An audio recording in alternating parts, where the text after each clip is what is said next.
আসসালামু আলাইকুম এভরিওয়ান। আজকে করব আম মাখা। এখানে এটা আমার করার কথাই ছিল না। কালকে রাতে হালকা করে বাতাস করছিল।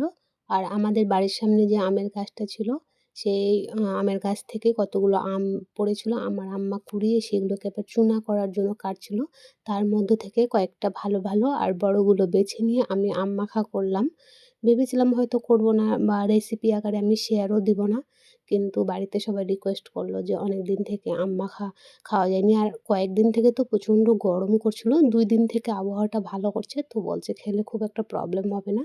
খাওয়া যাক। খুব মানে মজাদার আর টেস্টি আম মাখাটা। তো এই যে আমটা আমি নিয়েছিলাম সেই আমটা থেকে প্রচণ্ড আ থেতো করতে, করতে পানি বের হচ্ছিল। তো ভাবলাম এটাই টেস্ট হবে। আর একটু টক, টক ভাব আছে।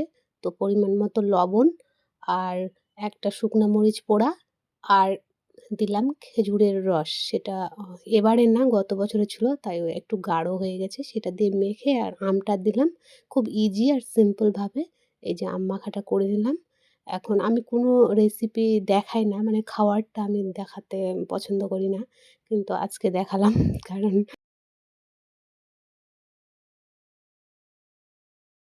ওটা আমার কেন জানি ভালো লাগে না। তো আজকে দেখালাম। নাহলে ভিডিওটা খুব ছোট হয়ে যাবে। তো বলবেন আমার সিম্পল আর ইজি এই আম মাখাটা কেমন হয়েছে? আপনারাও এভাবে ট্রাই করবেন। আল্লাহ হাফেজ। আসসালামু আলাইকুম।